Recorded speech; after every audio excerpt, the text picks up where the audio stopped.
structure, ce palais, cadre d'excellence, de recherche et de création, dont l'objectif premier est de favoriser la promotion et l'accès aux activités culturelles au profit de toutes les couches de la population en privilégiant l'excellence.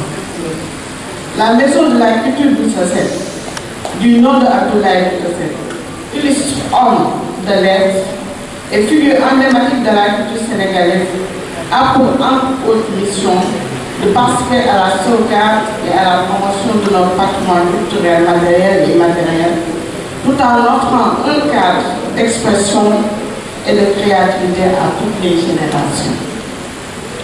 Lieu ne saurait être plus indiqué pour accueillir un tel événement que l'hommage à un homme d'une carrière exceptionnelle qu'est le président Paul Léopold Sédar Senghor.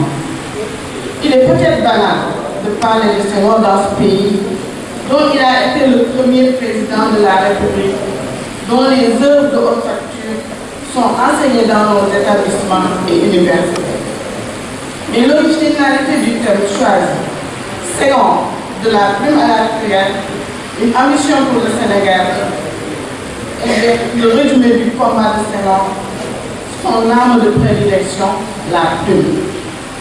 En effet, il est connu que Senghor, durant toute sa vie, s'est battu pour l'épanouissement de la race noire, un grand combat à l'époque, et l'indépendance des pays africains partit justement de cet épanouissement de l'homme noir.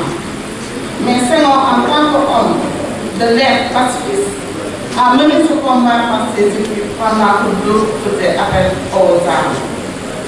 Ayant pris conscience très tôt de l'importance de la culture dans le fait colonial, Senghor va s'atteler à déconstruire les concepts de domination des colons en démontrant l'égalité des races. C'est dans le sillage de ce combat intellectuel qu'il va, avec d'autres confrères de la même cause, lancer le concept de négritude.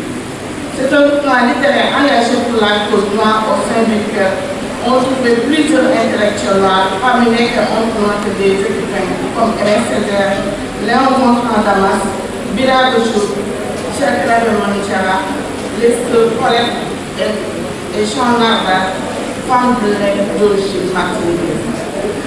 Senghor va s'engager en politique pour revendiquer l'indépendance du pays africain. Mais là aussi, son arme de destruction massive sera la vie. Il me plaît de rappeler ici son poème dédié au martyr de Thiaroye, dont le 80e anniversaire vient d'être célébré. Cet engagement politique auprès de grands hommes comme Mamadou Dia, dont il se sépara plus tard, Lamine Gueye avec lequel il a fait le chemin inverse car il Ils deviendront des alliés par la suite, l'a amené à occuper plusieurs autres fonctions politiques, tant électives que nominatives. Maire de Thiès, député puis sénateur au Parlement français, secrétaire d'État, puis dans le gouvernement français et membre de l'Académie française. Il sera le premier président de la République à l'accession de notre pays à la souveraineté internationale.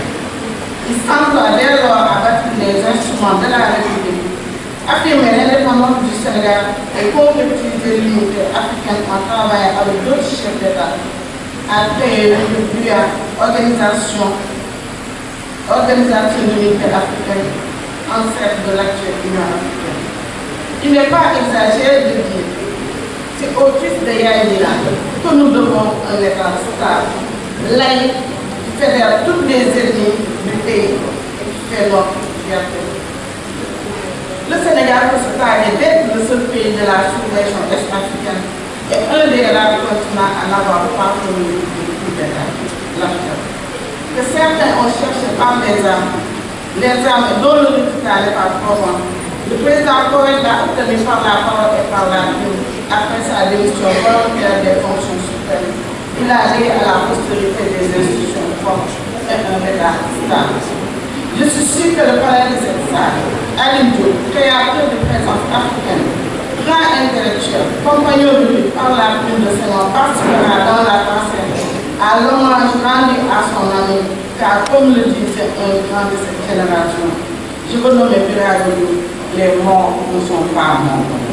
Mesdames, Messieurs, l'activité de cet après-midi entre en droit avec la politique de son Excellence M. Bassirou Diomaye Diakhar Faye, la République du Sénégal de faire de ce pays un pays juste, prospère et souverain, avec un capital humain de qualité.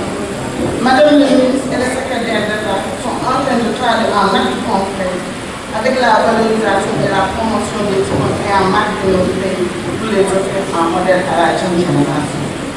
Je ne saurais terminer sans remercier Madame le ministre des Sports et de la Culture, le secrétaire d'État à la Culture, aux industries créatives et au patrimoine pour leur appui et leur accompagnement.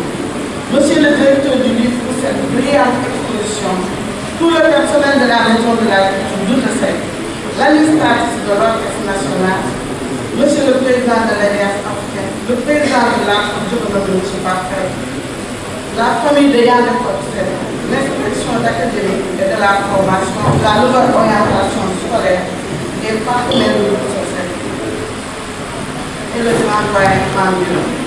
Bref, tous ceux qui de près ou de loin ont participé à la réussite de cette journée. Je vous remercie de votre énorme attention.